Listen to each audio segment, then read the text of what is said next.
गौरव बढ़ाने वाले। जी सुधाकर तमाम जानकारी हमसे साझा कर रहे थे चंडीगढ़ से। और आपको बताएं कि प्रधानमंत्री नरेंद्र मोदी पहुंच चुके हैं कार्यक्रम में। सहकारिता मंत्री, उनकी गरिमामयी उपस्थिति भी है। आप सभी से निवेदन है, आप सभी अपना स्थान ग्रहण करें। देवियों सज्जनों, नमस्कार। चंडीगढ़ प्रशासन द्वारा 3 नए आपराधिक कानूनों के सफल क्रियान्वयन को राष्ट्र को समर्पित किए जाने के इस कार्यक्रम में हार्दिक स्वागत, अभिनंदन है देश के यशस्वी प्रधानमंत्री और दुनिया के सर्वाधिक लोकप्रिय नेता माननीय श्री नरेंद्र मोदी जी का।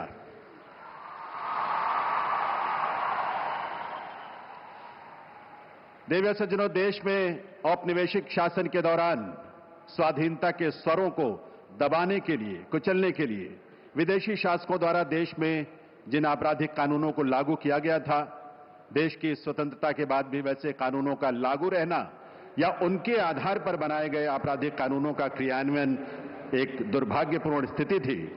माननीय प्रधानमंत्री श्री नरेंद्र मोदी जी की प्रेरणा और पहल से आज गुलामी के उन प्रतीकों से हम मुक्त हो चुके हैं। विकसित भारत के शिल्पी, ऐसे दूरदृष्टा माननीय प्रधानमंत्री श्री नरेंद्र मोदी जी का वंदन, अभिनंदन। मैं निवेदन करूंगा केंद्रीय गृह मंत्री श्री अमित शाह जी से कि वे इस अवसर पर माननीय प्रधानमंत्री महोदय को शॉल भेंट कर उनका आप सबकी गरिमामयी उपस्थिति में वंदन, अभिनंदन करें, स्वागत करें माननीय प्रधानमंत्री श्री नरेंद्र मोदी जी का। करतल ध्वनि आप सबकी तरफ से पूरे सम्मान भरी करतल ध्वनि के साथ आइए स्वागत करें। निवेदन यूटी चंडीगढ़ के प्रशासक श्री गुलाब चंद कटारिया जी से कि वे माननीय प्रधानमंत्री महोदय को एक पेंटिंग भेंट करें। देवियों सज्जनों, एक 3D पेंटिंग है ये, जिसमें चंडीगढ़ की पहचान, ओपन हैंड समेत यहां के महत्वपूर्ण स्मारकों और भवनों का 3D चित्र अंकित है। बहुत बहुत वंदन, अभिनंदन माननीय प्रधानमंत्री महोदय का। मैं अब निवेदन करूंगा माननीय केंद्रीय गृह एवं सहकारिता मंत्री श्री अमित शाह जी से कि वे इस अवसर पर अपने स्वागत संबोधन के लिए पधारें। माननीय श्री अमित शाह जी।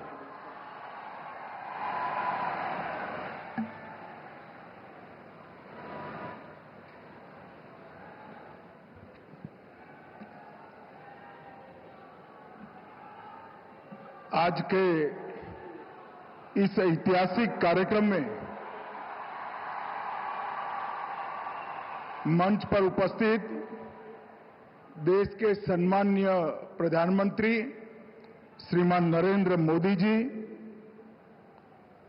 पंजाब के राज्यपाल और चंडीगढ़ के प्रशासक श्रीमान गुलाब चंद कटारिया जी, संसद में मेरे साथी श्रीमान सतनाम संधू जी, और आज पूरे देश को गुलामी की निशानी के क्रिमिनल जस्टिस सिस्टम से मुक्ति दिलाने के ऐतिहासिक अवसर पर उपस्थित सभी चंडीगढ़ के भाइयों बहनों को मेरा नमस्कार, प्रणाम।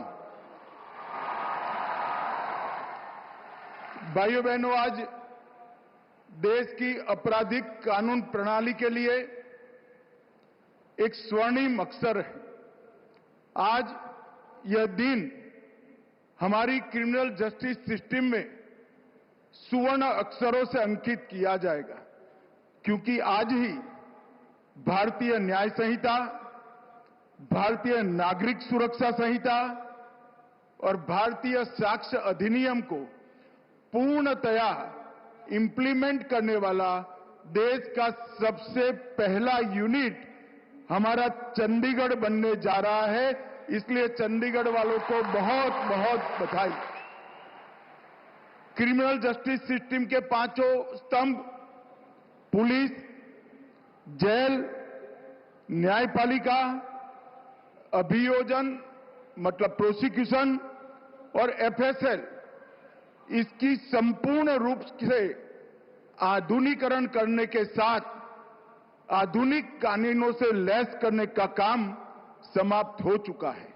और आज पूरे विश्व के सबसे लोकप्रिय नेता श्रीमान नरेंद्र मोदी जी थोड़े ही समय में इसको देश को समर्पित करेंगे। हमारा चंडीगढ़ देश भर के सभी यूनिट्स में राज्य और केंद्र शासित प्रदेश में पहला प्रदेश बनेगा जहां ये पांचों स्तंभों में संपूर्ण आधुनिकीकरण समाप्त होकर हमारा न्यायिक काम आगे बढ़ जाएगा। वैसे तो एक कानून को 1 जुलाई से परिपत्रित किया गया, परंतु इसके अंदर ढेर सारे नए प्रावधान हैं, नई व्यवस्थाएं खड़ी करनी है और नई संस्थाओं को भी बनाना है। इसलिए कानून के अंदर ही प्रावधान है कि एक पुलिस स्टेशन, एक जिला, पूरा राज्य और अंततोगत्वा पूरा देश इसके लिए घोषित बारी बारी कर दिया जाएगा। परंतु चंडीगढ़ प्रशासन, उनके प्रशासक गुलाबचंद जी और उनकी पूरी टीम को मैं साधुवाद देना चाहता हूं कि 5 ही महीने के कालखंड में पूरा इंप्लीमेंटेशन समाप्त कर आज चंडीगढ़ नए कानूनों का स्वागत कर रहा है। हमारे लिए गर्व का विषय है। इसके पहले जो कानून थे 160 साल पहले बने, अंग्रेजों द्वारा बनाए गए, अंग्रेजों की पार्लियामेंट में बनाए गए और नागरिक की जगह अंग्रेजों के शासन की सुरक्षा के लिए बनाए गए। मोदी जी ये जो 3 कानून लेकर आए हैं, ये भारतीयों द्वारा बने, भारत की संसद में बने और भारत के नागरिकों को न्याय मिले, सुरक्षा मिले, इसके लिए बनाया गया है।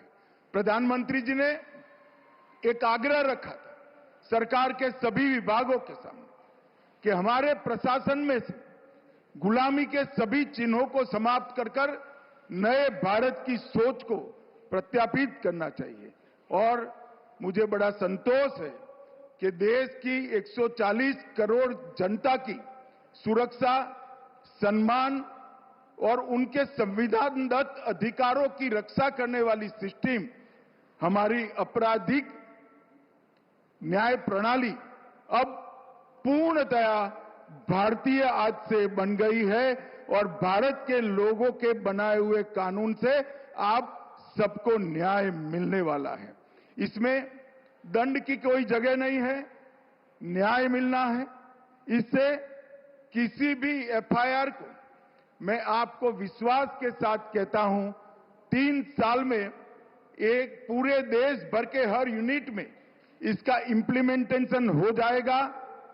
अब चंडीगढ़ में हो चुका है। आप कोई भी एफआईआर रजिस्टर कराइए, 3 साल के अंदर आपको न्याय मिलेगा। तारीख पे तारीख से आप मुक्ति पा जाएंगे। और आजादी के 77 साल के बाद मोदी जी ने ये अधिकार नागरिकों को दिया है। ये कानून नागरिक की संपत्ति, नागरिकों का सम्मान और उसके संविधानदत्त अधिकारों का रक्षण करने का काम करेगा। और इस कानून की सबसे बड़ी विशेषता है, इसकी आत्मा भारतीय है और उद्देश्य भारत के नागरिकों को न्याय दिलाना है। और 160 साल के बाद हम हमारे देश के नागरिकों द्वारा बनाए हुए कानूनों से आगे बढ़ रहे हैं। मित्रों, ये कानून वैसे तो एक साथ से पूरे देश भर में लागू हो गए हैं। हर राज्य में अलग अलग चरण पर इसकी इंप्लीमेंटेशन की व्यवस्था हो रही है, परंतु चंडीगढ़ आज पूर्णतया इंप्लीमेंट कर पाया है। और मैं आपको विश्वास दिलाता हूं कि 3 साल में इसका पूर्ण इंप्लीमेंटेशन के बाद हमारी क्रिमिनल जस्टिस सिस्टम दुनिया की सबसे आधुनिक क्रिमिनल जस्टिस सिस्टम होगी। ये मैं आपको विश्वास के साथ कह सकता हूं। इसके अंदर अभी की तो सभी टेक्नोलॉजी का समावेश किया गया है, परंतु टेक्नोलॉजी की व्याख्या इस तरह से की गई है कि कितने भी अनुसंधान होंगे, व्याख्या को बदलने की जरूरत नहीं पड़ेगी। और ये बदलाव जो 140 करोड़ की आबादी के सुखाकारी के लिए हो रहा है, मैं विश्वास के साथ कह सकता हूं हमारे 140 करोड़ की आबादी वाले देश का ये बदलाव दुनिया का सबसे बड़ा रिफॉर्म बनेगा, इसमें किसी को शंका रखने की जरूरत नहीं है। ये कानूनों को बनाने के लिए अगस्त 19 से मोदी जी के मार्गदर्शन में सातत्यपूर्ण तरीके से गृह विभाग ने बैठकें की, 160 से अधिक बैठकें की। इसमें राज्यपालों, मुख्यमंत्रियों, उपराज्यपालों, प्रशासकों, मुख्य न्यायाधीश, भारत की सुप्रीम कोर्ट के, हाई कोर्ट के मुख्य न्यायाधीश, बार काउंसिल, बार एसोसिएशन, विश्वविद्यालय, संसद सदस्य, देश के सभी आईपीएस ऑफिसर, ये सब के साथ हमने चर्चा कर इनके सुझाव लेकर उसको संपूर्ण करने का प्रयास किया गया है।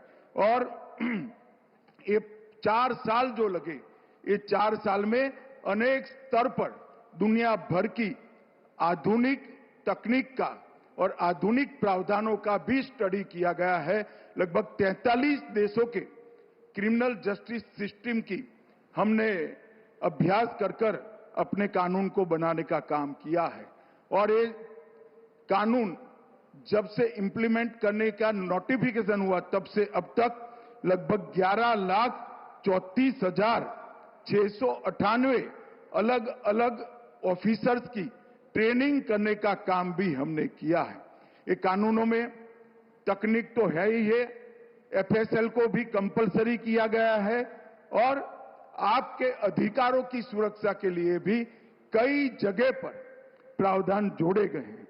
इस कानूनों में महिलाओं और बच्चों के लिए एक सेपरेट चैप्टर जोड़ा गया है।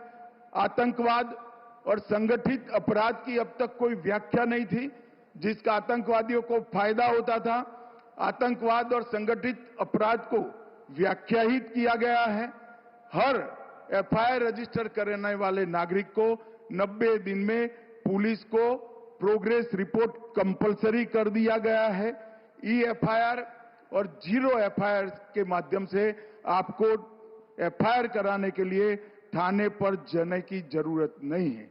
ई साक्ष्य पोर्टल, वीडियो कॉन्फ्रेंसिंग का पोर्टल और एफएसएल, कई सारे पोर्टल और डेटाबेस को इस कानून के साथ जोड़ा गया है और आने वाले 6 माह के अंदर ही 1 क्लिक ऑल डेटाबेस इसको हम लागू कर देंगे।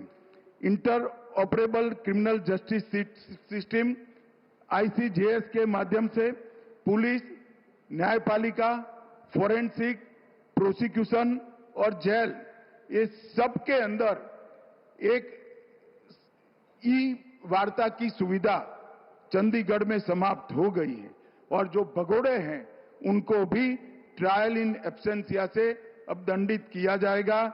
और सबसे बड़ी बात है, ये सभी कानून और सभी अभियोजन प्रोसिक्यूशन 8वीं अनुसूची की भाषा में भाषिणी ऐप के माध्यम से अब उपलब्ध कराए जाएंगे।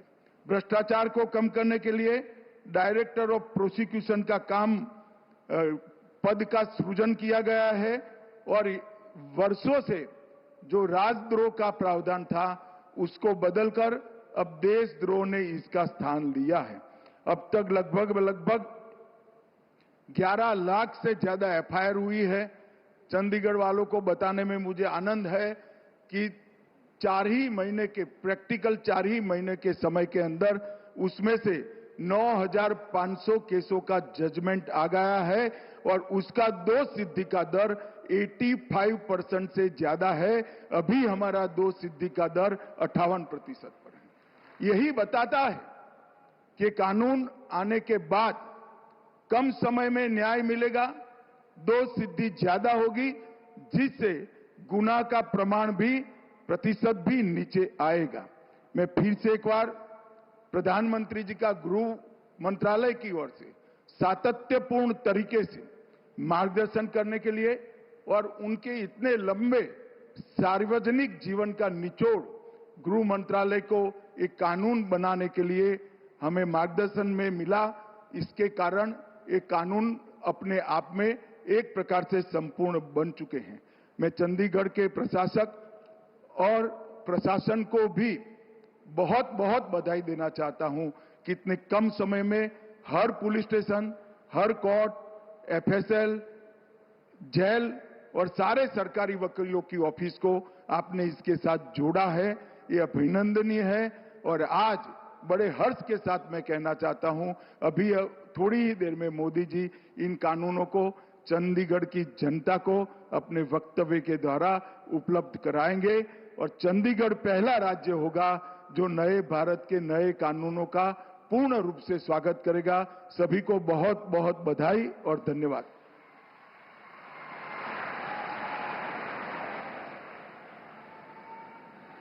बहुत बहुत आभार माननीय केंद्रीय गृह एवं सहकारिता मंत्री श्री अमित शाह जी का उनके स्वागत संबोधन के लिए। देवियों सज्जनों, दिसंबर 2023 में भारत की संसद द्वारा 3 नए आपराधिक कानून पारित किए गए थे, जिन्हें 1 जुलाई 2024 से पूरे देश में लागू किया जा चुका है। यूटी चंडीगढ़ ने मात्र कुछ ही महीनों में इन तीनों नए आपराधिक कानूनों के 100% क्रियान्वयन में सफलता हासिल की है। चंडीगढ़ के संदर्भ में नए कानूनों की इस यात्रा को हमने एक फिल्म में समेटने की कोशिश की है।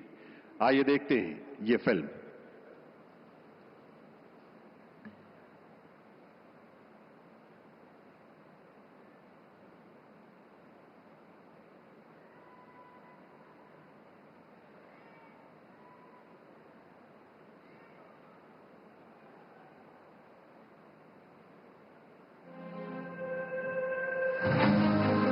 वेदकाल से ही भारत में न्याय आधारित कानून व्यवस्था की परंपरा रही है।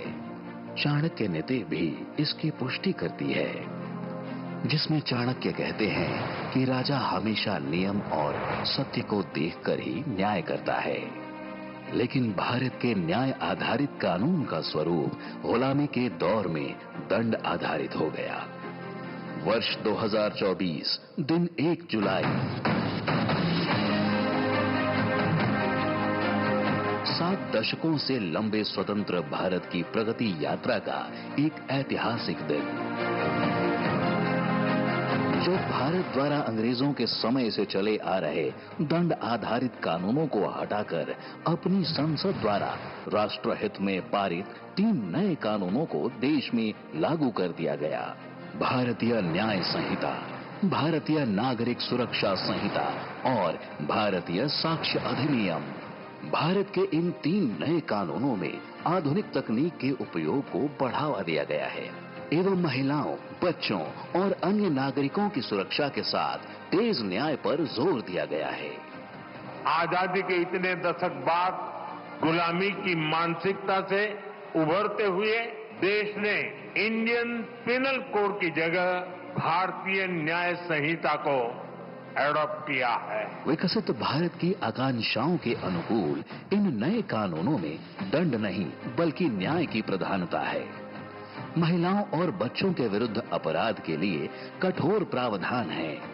जांच से लेकर न्यायपालिका तक आधुनिक तकनीक और डिजिटलीकरण को प्रमुखता दी गई है, जिससे देश के कानून भारत को विकसित राष्ट्र बनाने की अपनी भूमिका पर खरे उतरे। चंडीगढ़ प्रशासन द्वारा आपराधिक न्याय प्रणाली के सभी स्तंभों में पूरी तरह से डिजिटल फॉर्म लागू करते हुए CCTNS यानी crime and criminal tracking network and systems और ICJS 2.0 यानी इंटीग्रेटेड क्रिमिनल जस्टिस सिस्टम को व्यवहार में लाया जा रहा है।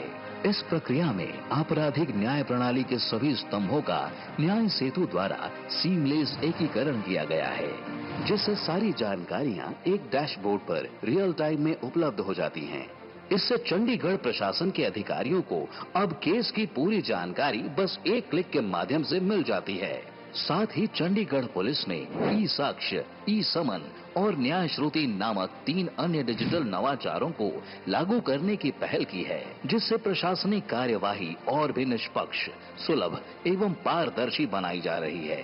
नए आपराधिक कानूनों को अपनाकर देश भर की पुलिस प्रशासन अब नए स्वरूप में कर्तव्य निष्ठा के साथ न्याय युग को लाने के लिए कदम ताल कर रही है। आज के विशिष्ट अवसर पर सुरक्षित समाज से विकसित भारत के निर्माण को अपनी प्रतिबद्धता दर्शा रहे और दंड नहीं न्याय की परिभाषा गढ़ रहे नए आपराधिक कानूनों के सफल क्रियान्वयन का माननीय प्रधानमंत्री श्री नरेंद्र मोदी द्वारा राष्ट्र को समर्पण किया जा रहा है।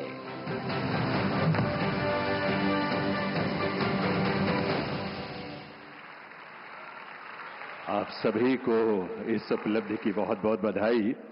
देव सज्जनों, एक सुरक्षित, संतुष्ट और शांतिपूर्ण समाज ही विकसित राष्ट्र का निर्माण कर सकता है और इसीलिए माननीय प्रधानमंत्री महोदय ने सदैव स्मार्ट पॉलिसिंग की प्रेरणा दी है। ऐसी स्मार्ट पॉलिसिंग जो आर्टिफिशियल इंटेलिजेंस को अपनाते हुए एस्पिरेशनल इंडिया की आवश्यकताओं को पूरा करने में पूरी तरह से सक्षम हो। ऐसे दूरदृष्टा नेतृत्व को हमारा बारंबार नमन। आइए आप सबके करतल ध्वनि के साथ निवेदन करें माननीय प्रधानमंत्री श्री नरेंद्र मोदी जी से कि वे इस अवसर पर अपना शुभ संदेश हम सबको दें, हम सबका मार्गदर्शन करें। माननीय प्रधानमंत्री श्री नरेंद्र मोदी जी।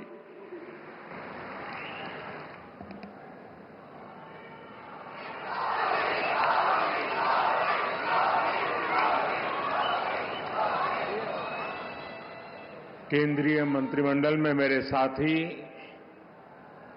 श्रीमान अमित शाह, चंडीगढ़ के प्रशासक श्री गुलाबचंद कटारिया जी, राज्यसभा के मेरे साथी सांसद सतनाम सिंह संधू जी, उपस्थित अन्य जनप्रतिनिधिगण, देवी और सज्जनों, चंडीगढ़ आने से लगता है कि अपनों के बीच आ गया हूं।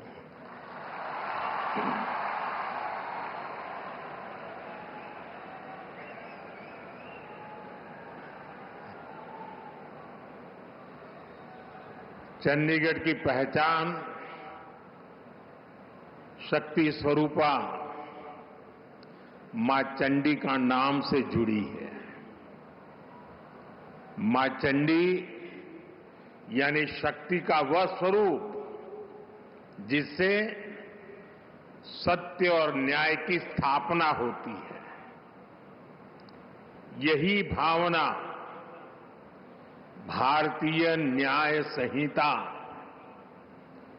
नागरिक सुरक्षा संहिता के पूरे प्रारूप का आधार भी है। एक ऐसे समय में जब देश विकसित भारत का संकल्प लेकर आगे बढ़ रहा है, जब संविधान के 75 वर्ष हुए हैं, तब संविधान की भावना से प्रेरित भारतीय न्याय संहिता का प्रभाव प्रारंभ होना, उसका प्रभाव में आना एक बहुत बड़ी शुरुआत है। देश के नागरिकों के लिए हमारे संविधान ने जिन आदर्शों की कल्पना की थी, उन्हें पूरा करने की दिशा में ये ठोस प्रयास है। ये कानून कैसे अमल में लाए जाएंगे, अभी मैं इसका लाइव डेमो देख रहा था और मैं भी यहां सबसे आग्रह करता हूं कि समय निकाल करके इस लाइव डेमो को जरूर देखें। लॉ के स्टूडेंट देखें, बार के साथी देखें, जुडिशरी के भी साथियों को अगर सुविधा हो वे भी देखें। मैं इस अवसर पर सभी देशवासियों को भारतीय न्याय संहिता, नागरिक संहिता के लागू होने की अनेक अनेक शुभकामनाएं देता हूं और चंडीगढ़ प्रशासन से जुड़े सबको बधाई देता हूं। साथियों, देश की नई न्याय संहिता अपने आप में जितना समग्र दस्तावेज है, इसको बनाने की प्रक्रिया भी उतनी ही व्यापक रही है। इसमें देश के कितने ही महान संविधानविदों और कानूनविदों की मेहनत जुड़ी है। गृह मंत्रालय ने इसे लेकर जनवरी 2020 में सुझाव मांगे थे। इसमें देश के मुख्य न्यायाधीशों का सुझाव और मार्गदर्शन रहा। इनमें हाई कोर्ट्स के चीफ जस्टिस उन्होंने भरपूर सहयोग दिया।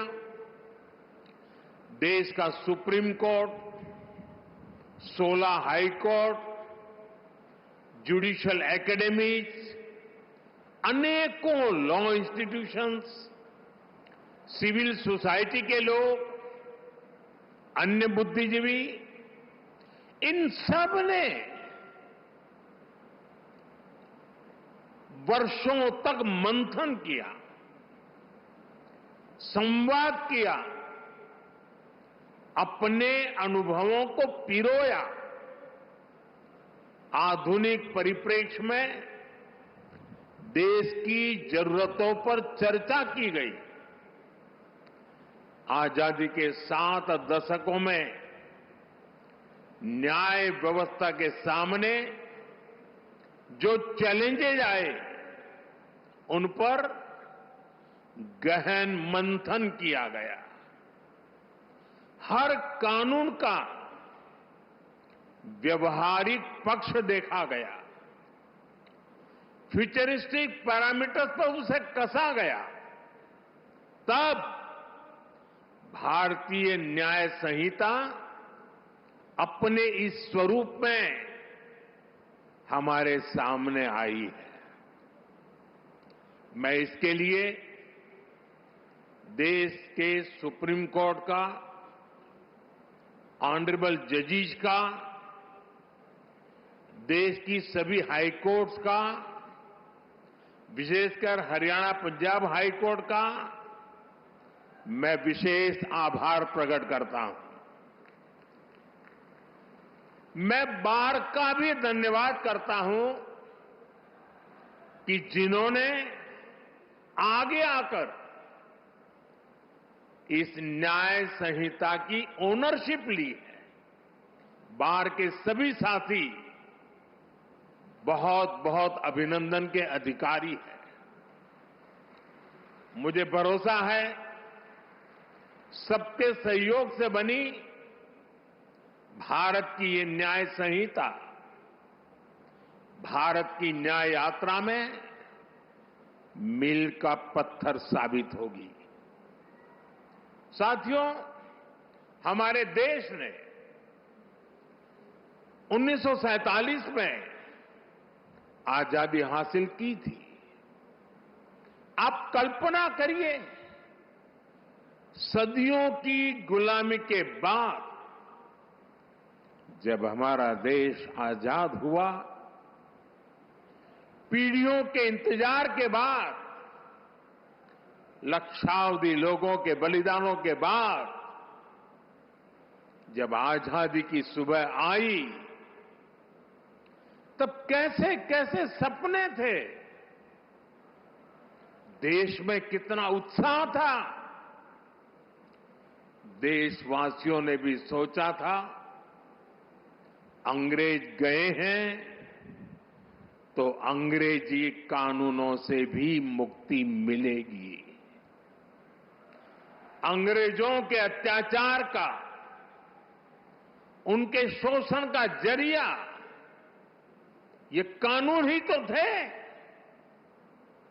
ये कानून बनाए भी तब गए थे जब अंग्रेजी सत्ता भारत पर अपना शिकंजा बनाए रखने के लिए कुछ भी करने को तैयार थी। 1857 में, और मेरे नौजवान साथियों को मैं कहूंगा याद रखिए, 1857 में देश का पहला बड़ा स्वाधीनता संग्राम लड़ा गया। उस 1857 के स्वातंत्र संग्राम ने अंग्रेजी हुकूमत की जड़ें हिला दी थी। देश के हर कोने में बहुत बड़ी चुनौती पैदा कर दी थी। तब जाकर के उसके जवाब में अंग्रेज 1860 में 3 साल के बाद इंडियन पिनल कोड यानी आईपीसी लेकर आए। फिर कुछ साल बाद इंडियन एविडेंस एक्ट लाया गया और फिर सीआरपीसी का पहला ढांचा अस्तित्व में आया। इन कानूनों की सोच और मकसद यही था कि भारतीयों को दंड दिया जाए, गुलाम रखा जाए। और दुर्भाग्य देखिए, आजादी के बाद दशकों तक हमारे कानून उसी दंड संहिता और पिनल माइंडसेट के इर्द गिर्द ही घूमते रहे, मंडराते रहे। और जिनका इस्तेमाल नागरिकों को गुलाम मानकर होता था। समय समय पर इन कानूनों में छोटे मोटे सुधार करने के प्रयास हुए, लेकिन इनका चरित्र वही बना रहा। आजाद देश में गुलामों के लिए बने कानूनों को क्यों ढोया जाए, ये सवाल न हमने खुद से पूछा, न शासन कर रहे लोगों ने इस पर विचार करने की जरूरत समझी। गुलामी की इस मानसिकता ने भारत की प्रगति को, भारत की विकास यात्रा को बहुत ज्यादा प्रभावित किया। साथियों, देश अब उस कॉलोनियल माइंडसेट से बाहर निकले, राष्ट्र के सामर्थ्य का प्रयोग राष्ट्र निर्माण में हो, इसके लिए राष्ट्रीय चिंतन आवश्यक था। और इसलिए मैंने 15 अगस्त को लाल किले से गुलामी की मानसिकता से मुक्ति का संकल्प देश के सामने रखा था। अब भारतीय न्याय संहिता, नागरिक संहिता, इसके जरिए देश ने उस दिशा में एक और मजबूत कदम उठाया है। हमारी न्याय संहिता of the people, by the people, for the people की उस भावना को सशक्त कर रही है जो लोकतंत्र का आधार होती है।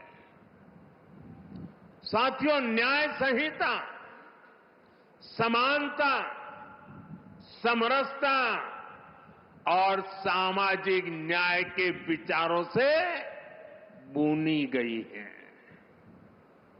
हम हमेशा से सुनते आए हैं कि कानून की नजर में सब बराबर होते हैं, लेकिन व्यवहारिक सच्चाई कुछ और ही दिखाई देती है।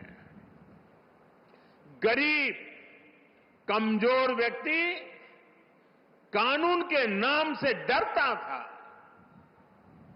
जहां तक संभव होता था, वो कोर्ट, कचहरी और थाने में कदम रखने से डरता था।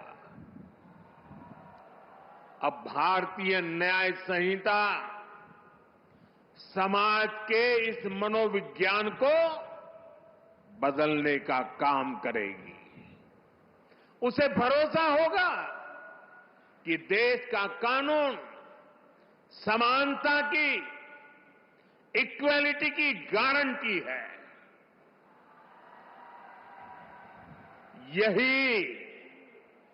यही सच्चा सामाजिक न्याय है, जिसका भरोसा हमारे संविधान में दिलाया गया है।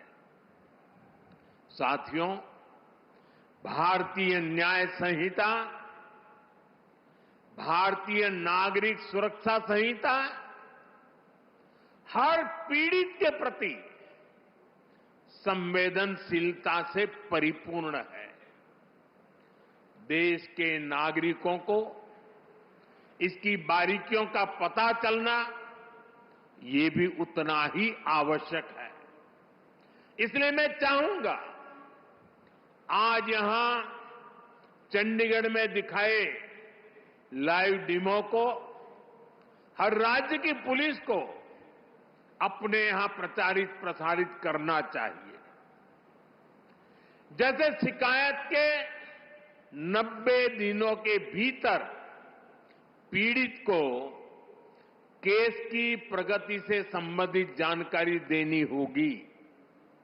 ये जानकारी एसएमएस जैसी डिजिटल सेवाओं के जरिए सीधे उस तक पहुंचेगी। पुलिस के काम में बाधा डालने वाले व्यक्ति के खिलाफ एक्शन लेने की व्यवस्था बनाई गई है। महिलाओं की सुरक्षा के लिए न्याय संहिता में एक अलग चैप्टर रखा गया है। वर्क प्लेस पर महिलाओं के अधिकार और सुरक्षा, घर और समाज में उनके और बच्चों के अधिकार, भारतीय न्याय संहिता ये सुनिश्चित करती है कि कानून पीड़िता के साथ खड़ा हो। इसमें एक और अहम प्रावधान किया गया है। अब महिलाओं के खिलाफ बलात्कार जैसे घृणित अपराधों में पहली हियरिंग से 60 दिन के भीतर चार्ज फ्रेम करने ही होंगे। सुनवाई पूरी होने के 45 दिनों के भीतर भीतर फैसला भी सुनाया जाना अनिवार्य कर दिया गया है। ये भी तय किया गया है कि किसी केस में 2 बार से अधिक स्थगन, एडजमेंट नहीं लिया जा सकेगा। साथियों, भारतीय न्याय संहिता का मूल मंत्र है सिटीजन फर्स्ट। ये कानून नागरिक अधिकारों के प्रोटेक्टर बन रहे हैं, ईज ऑफ जस्टिस का आधार बन रहे हैं। पहले एफआईआर करवाना भी कितना मुश्किल होता था, लेकिन अब जीरो एफआईआर को भी कानूनी रूप दे दिया गया है। अब उसे कहीं से भी केस दर्ज कराने की सहूलियत मिली है। एफआईआर की कॉपी पीड़ित को दी जाए, उसे ये अधिकार दिया गया है। अब आरोपी के ऊपर कोई केस अगर हटाना भी है तो तभी हटेगा जब पीड़ित की सहमति होगी। अब पुलिस किसी भी व्यक्ति को अपनी मर्जी से हिरासत में नहीं ले सकेगी। उसके परिजनों को सूचित करना, ये भी न्याय संहिता में अनिवार्य कर दिया गया है। भारतीय न्याय संहिता का एक और पक्ष है उसकी मानवीयता, उसकी संवेदनशीलता। अब आरोपी को बिना सजा बहुत लंबे समय तक जेल में नहीं रखा जा सकता। अब 3 वर्ष से कम सजा वाले अपराध के मामले में गिरफ्तारी भी हायर अथॉरिटी की सहमति से ही हो सकती है। छोटे अपराधों के लिए अनिवार्य जमानत का प्रावधान भी किया गया है। साधारण अपराधों में सजा की जगह कम्युनिटी सर्विस का विकल्प भी रखा गया है। ये आरोपी को समाज हित में सकारात्मक दिशा में आगे बढ़ने के नए अवसर देगा। फर्स्ट टाइम ऑफेंडर्स के लिए भी न्याय संहिता बहुत संवेदनशील है। देश के लोगों को ये जानकर भी खुशी होगी कि भारतीय न्याय संहिता के लागू होने के बाद जेलों से ऐसे हजारों कैदियों को छोड़ा गया है जो पुराने कानूनों की वजह से जेलों में बंद थे। आप कल्पना कर सकते हैं, एक नई व्यवस्था, नया कानून नागरिक अधिकारों के सशक्तिकरण को कितनी ऊंचाई दे सकता है। साथियों, न्याय की पहली कसौटी है समय से न्याय मिलना।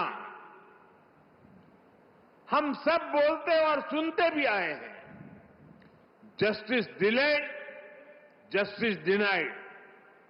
इसलिए भारतीय न्याय संहिता, नागरिक सुरक्षा संहिता के जरिए देश ने त्वरित न्याय की तरफ बड़ा कदम उठाया है। इसमें जल्दी चार्जशीट फाइल करने और जल्दी फैसला सुनाने को प्राथमिकता दी गई है। किसी भी केस में हर चरण को पूरा करने के लिए समय सीमा तय की गई है। ये व्यवस्था देश में लागू हुए अभी कुछ ही महीने हुए हैं। इसे परिपक्व होने के लिए अभी समय चाहिए, लेकिन इतने कम अंतराल में ही जो बदलाव हमें दिख रहे हैं, देश के अलग अलग हिस्सों से जो जानकारियां मिल रही हैं, वे वाकई बहुत संतोष देने वाली है, उत्साहजनक है। आप लोग तो यहां भली बात ही जानते हैं, हमारे इस चंडीगढ़ में ही वाहन चोरी, व्हीकल की चोरी करने के एक केस में एफआईआर होने के बाद आरोपी को सिर्फ 2 महीने 11 दिन में अदालत ने सजा सुना दी, उसको सजा मिल गई। क्षेत्र में अशांति फैलाने के एक और आरोपी को अदालत ने सिर्फ 20 दिन में पूरी सुनवाई के बाद सजा भी सुनाई दी। दिल्ली में भी एक केस में एफआईआर से लेकर फैसला आने तक सिर्फ 60 दिन का समय लगा। आरोपी को 20 साल की सजा सुनाई गई। बिहार के छपरा में भी एक मर्डर केस में एफआईआर से लेकर फैसला आने तक सिर्फ 14 दिन लगे और आरोपियों को उम्र कैद की सजा हो गई। ये फैसले दिखाते हैं कि भारतीय न्याय संहिता की ताकत क्या है, उसका प्रभाव क्या है। ये बदलाव दिखाता है कि जब सामान्य नागरिकों के हितों के लिए समर्पित सरकार होती है, जब सरकार ईमानदारी से जनता की तकलीफों को दूर करना चाहती है, तो बदलाव भी होता है और परिणाम भी आते हैं। मैं चाहूंगा कि देश में इन फैसलों की ज्यादा से ज्यादा चर्चा हो, ताकि हर भारतीय को पता चले कि न्याय के लिए उसकी शक्ति कितनी बढ़ गई है। इससे अपराधियों को भी पता चलेगा कि अब तारीख पर तारीख के दिन लद गए हैं। साथियों, नियम और या कानून तभी प्रभावी रहते हैं जब समय के मुताबिक प्रासंगिक हो। आज दुनिया इतनी तेजी से बदल रही है, अपराध और अपराधियों के तौर तरीके बदल गए हैं। ऐसे में 19वीं शताब्दी में जड़े जमाए कोई व्यवस्था कैसे व्यवहारिक हो सकती थी। इसलिए हमने इन कानूनों को भारतीय बनाने के साथ साथ आधुनिक भी बनाया है। यहां अभी हमने देखा भी कि अब डिजिटल एविडेंस को भी कैसे एक महत्वपूर्ण साक्ष्य के रूप में रखा गया है। जांच के दौरान सबूतों से छेड़छाड़ न हो, इसके लिए पूरे प्रोसेस की वीडियोग्राफी को अनिवार्य किया गया है। नए कानूनों को लागू करने के लिए ई साक्ष्य, न्याय श्रुति, न्याय सेतु, ई समान पोर्टल जैसे उपयोगी साधन तैयार किए गए हैं। अब कोर्ट और पुलिस की तरफ से सीधे फोन पर इलेक्ट्रॉनिक मीडियम से सम्मन सर्व किए जा सकते हैं। विटनेस के स्टेटमेंट की ऑडियो वीडियो रिकॉर्डिंग भी की जा सकती है। डिजिटल एविडेंस भी अब कोर्ट में मान्य होंगे, वो न्याय का आधार बनेंगे। उदाहरण के तौर पर चोरी के मामले में फिंगरप्रिंट का मिलान, बलात्कार के मामलों में डीएनए सैंपल का मिलान, हत्या के केस में पीड़ित को लगी गोली और आरोपी के पास से जब्त की गई बंदूक के साइज का मैच, वीडियो एविडेंस के साथ ये सब कानूनी आधार बनेंगे। साथियों, इससे अपराधी के पकड़े जाने तक अनावश्यक समय बर्बाद नहीं होगा। ये बदलाव देश की सुरक्षा के लिए भी उतने ही जरूरी थे। डिजिटल साक्ष्यों और टेक्नोलॉजी के इंटीग्रेशन से हमें आतंकवाद के खिलाफ लड़ने में भी ज्यादा मदद मिलेगी। अब नए कानूनों में आतंकवादी या आतंकी संगठन कानून की जटिलताओं का फायदा नहीं उठा सकेंगे। साथियों, नई न्याय संहिता, नागरिक सुरक्षा संहिता से हर विभाग की प्रोडक्टिविटी बढ़ेगी और देश की प्रगति को गति मिलेगी। कानूनी अड़चनों के कारण जो भ्रष्टाचार को बल मिलता था, उस पर लगाम लगाने में मदद मिलेगी। ज्यादातर विदेशी निवेशक पहले भारत में इसलिए निवेश नहीं करना चाहते थे क्योंकि कोई मुकदमा हुआ तो उसी में वर्षों निकल जाएंगे। जब ये डर खत्म होगा तो निवेश बढ़ेगा, देश की अर्थव्यवस्था मजबूत होगी। साथियों, देश का कानून नागरिकों के लिए होता है, इसलिए कानूनी प्रक्रियाएं भी पब्लिक की सुविधा के लिए होनी चाहिए। लेकिन पुरानी व्यवस्था में प्रोसेस ही पनिशमेंट बन गया था। एक स्वस्थ समाज में कानून का संबल होना चाहिए, लेकिन आईपीसी में केवल कानून का डर ही एकमात्र तरीका था। वो भी अपराधी से ज्यादा ईमानदार लोगों को, जो बेचारे विक्टिम हैं, उनको डर रहता था।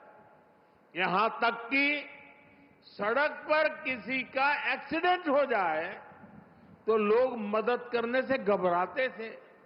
उन्हें लगता था कि उल्टा वो खुद पुलिस के पचड़े में फंस जाएंगे। लेकिन अब मदद करने वालों को इन परेशानियों से मुक्त कर दिया गया है। इसी तरह हमने अंग्रेजी शासन के 1500 से ज्यादा कानून, पुराने कानूनों को भी खत्म किया।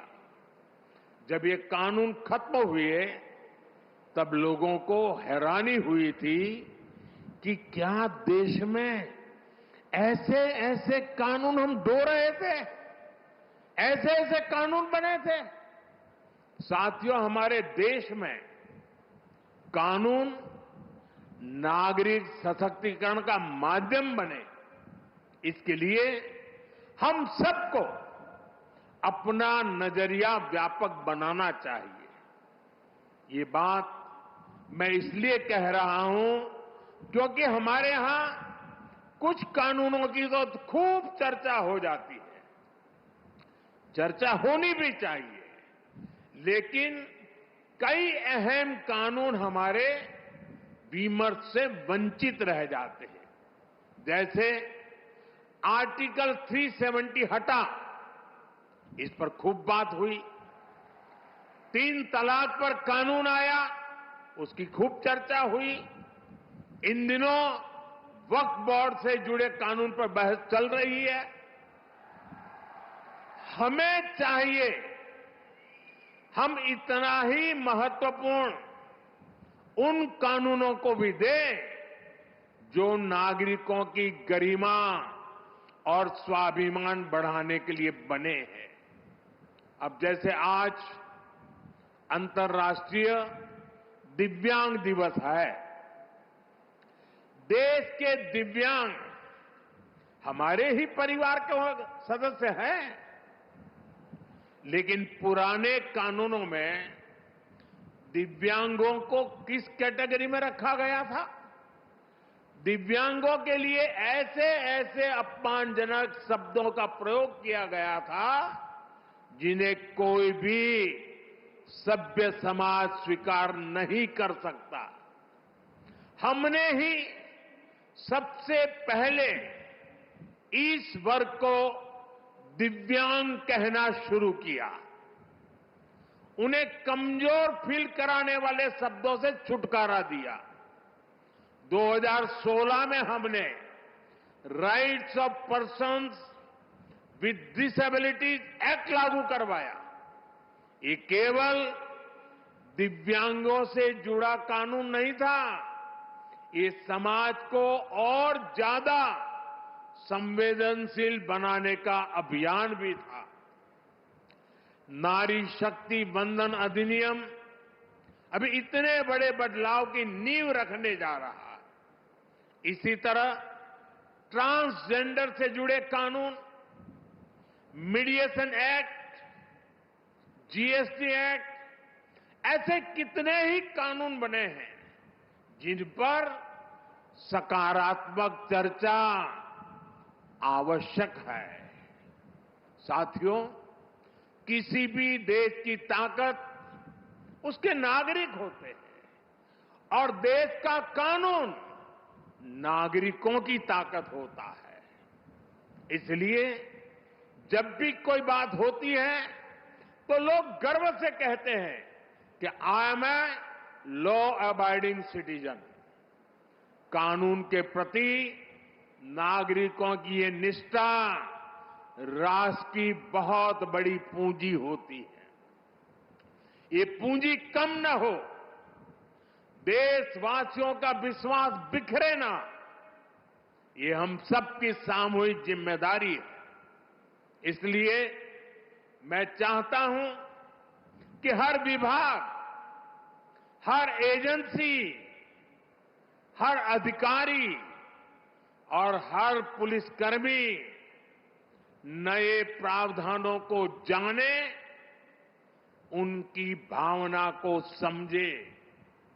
विशेष रूप से मैं देश के सभी राज्य सरकारों से अनुरोध करना चाहता हूं, भारतीय न्याय संहिता, नागरिक सुरक्षा संहिता प्रभावी ढंग से लागू हो, उनका जमीन पर असर दिखे, इसके लिए सभी राज्य सरकारों को सक्रिय होकर काम करना होगा। और मेरा फिर कहना है, नागरिकों को अपने इन अधिकारों की ज्यादा से ज्यादा जानकारी होनी चाहिए।